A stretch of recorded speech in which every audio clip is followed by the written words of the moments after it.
Selamat pagi jemaat dikasih Tuhan. Kembali kita berjumpa dalam renungan pagi. Mari pagi hari ini kembali saya mengajak kita semua untuk merenungkan firman Tuhan.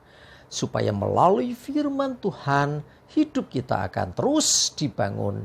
Dan kita akan terus bertumbuh, diteguhkan dan dikuatkan dalam iman dan pengharapan.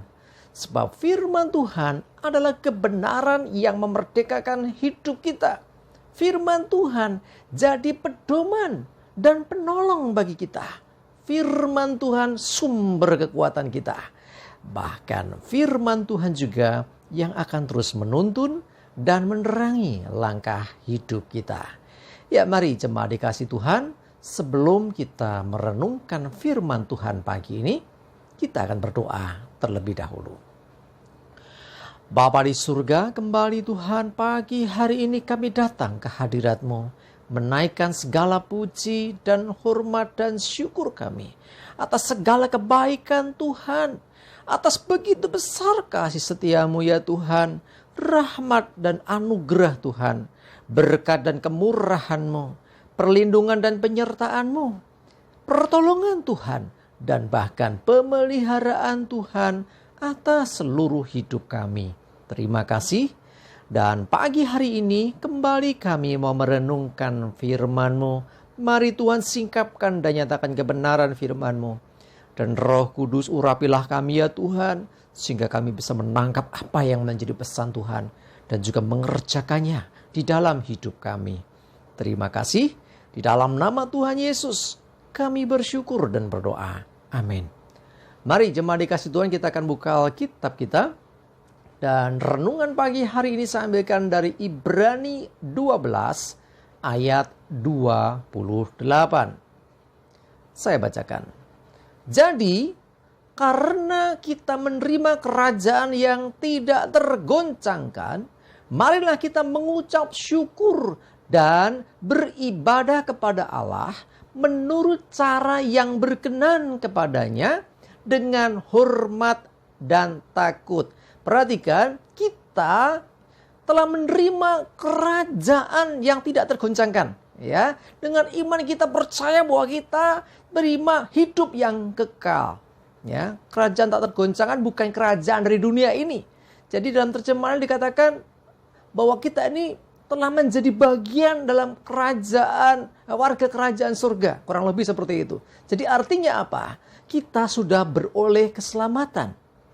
Karena itu mari kita mengucap syukur dan perhatikan beribadah. Jangan abaikan ini sebagai orang-orang yang telah menerima anugerah Tuhan yang begitu besar. Sebagai orang-orang yang telah menerima hidup yang kekal di dalam Kristus. Sudah semestinya dan seharusnya kita selalu mengucap syukur dan beribadah kepada Allah. Bukan sekedar beribadah, bukan sembarang beribadah, bukan hanya sekedar melakukan kewajiban ibadah. Tetapi beribadahlah menurut cara yang berkenan kepadanya. Bukan baik menurut pandangan manusia, bukan ajaran-ajaran manusia, bukan sekedar istilahnya mengikuti suatu ritual atau upacara. Tapi ibadah yang dikehendaki Tuhan, yaitu ibadah yang berkenan kepadanya, itu ibadah dengan hormat dan takut akan Tuhan. Jadi ibadah yang sungguh-sungguh, ibadah dengan segenap hati. Ya, jadi bukan sekedar ikut-ikutan, bukan sekedar melakukan kewajiban. Ini penting buat kita. Karena ada begitu banyak orang yang penting bisa tor wajah. Yang penting aku sudah beribadah. Orang Kristen kan memang harus ibadah tiap minggu. Lebih dari itu, ya jemaat dikasih Tuhan. Tuhan ingin supaya ibadah kita itu ibadah yang berkenan, yaitu dengan hormat dan takut akan Tuhan. Dan lebih dari itu, ibadah yang berkenan dan dengan hormat dan takut akan Tuhan seperti apa?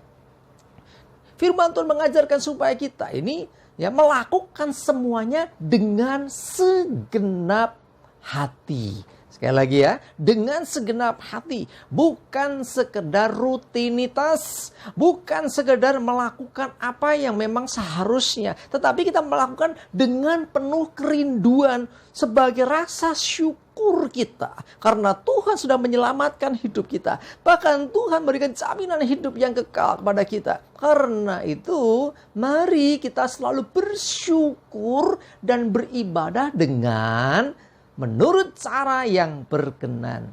Cara berkenan sekali lagi dilihat dari cara kita, ya. Yang pertama apa? Dengan hormat. Artinya dengan kita tidak sembarangan, bukan hanya sekedar melakukan, oh ya angkat tangan, oh ya lipat tangan, tutup mata, oh duduk, oh kadang suruh berdiri. Ya bukan hanya itu, tetapi lakukan itu dengan hormat. Engkau menghormati hadirat Tuhan, engkau menghormati Tuhan dan takut, artinya dengan takut akan Tuhan. Artinya kita betul-betul melakukan itu dengan sepenuh hati. Gak sembrono dan main-main. Ya, jadi ketika ibadah, pastikan bahwa kita ini sesungguhnya sedang berhadapan dengan Tuhan. Bukan sekedar, di depan ada pemimpin pujian atau ada pendeta. Oh, bukan itu. Saudara mesti memandangnya kepada Tuhan, bukan kepada manusia. Ya, manusia ya ada di depan kita. Tetapi sekali lagi hati kita ketika beribadah tertujulah kepada Tuhan. Nah, dengan demikian maka ya kita menjadi orang-orang yang berkenan di hadapan Tuhan. Mari jemaat dikasih Tuhan, jangan abaikan ibadahmu. Ya, berulang-ulang kali saya menyampaikan, ibadah menjadi bagian penting dalam hidup kita sebagai orang percaya. Jangan tinggalkan ibadah. Ya, sekalipun ada banyak hal yang harus dikerjakan dalam hidup kita, selalu ingatlah akan Tuhan. Ibadah adalah sebagai salah satu bukti kita mengasihi Tuhan. Ibadah juga sebagai bukti kita bersyukur kepada Tuhan atas apa yang Tuhan sedang kerjakan dan sudah kerjakan bagi hidup kita. Mulai dari keselamatan, hidup kekal, termasuk juga pemeliharaan Tuhan, perlindungan Tuhan, penyertaan Tuhan dalam hari-hari hidup kita. Sesungguhnya ibadah nggak cukup seminggu sekali, saudara. Ya, setiap saat harusnya kita beribadah kepada Tuhan. Ya, secara pribadi tentunya. Ya, kalau gereja mungkin ada hari Minggu ibadah, jangan tinggalkan. Ya, pastikan engkau ada di dalamnya. Pastikan engkau ambil bagian di dalamnya. Karena ada kesempatan untuk kita boleh bersama-sama dengan umat yang lain juga untuk menyembah Tuhan. Mari jemaat dikasih Tuhan, siapkan dirimu. Hari ini jangan lupa beribadah. Amin, kita berdoa. Tuhan, terima kasih. Kami bersyukur kembali diingatkan betapa pentingnya kami orang-orang yang sudah Engkau selamatkan. Orang-orang yang sudah Engkau berikan kehidupan yang kekal. Engkau berikan kerajaan yang tidak tergoncangkan. Bukan dari dunia ini, tetapi kerajaan yang kekal di surga. Biarlah kami sebagai orang-orang yang sudah terselamatkan selalu bersyukur dan beribadah kepadamu. Dengan ibadah yang berkenan kepada Tuhan. Dengan hormat dan takut akan Engkau. Engkau yang menolong kami Roh Kudus. Sehingga ibadah-ibadah yang kami lakukan berkenan. Dan Engkau disukakan dengan setiap apa yang kami buat. Terima kasih Tuhan, tuntun kami Roh Kudus. Tuntun kami ya Tuhan. Sehingga kami bisa melakukan seperti yang Tuhan kehendaki. Terima kasih, kami menyerahkan hidup kami. Mohon pimpinan penyertaan-Mu. Dijauhkan dari hidup kami segala celaka dan mara bahaya. Damai sejahtera dan berkat Tuhan menyertai kami semua. Terima kasih. Dalam nama Tuhan Yesus kami bersyukur dan berdoa. Amin. Mari jemaat dikasih Tuhan, siap-siap ibadah ya. Semangat terus, maju terus dalam iman dan pengharapan. Tuhan Yesus memberkati kita semua. Amin.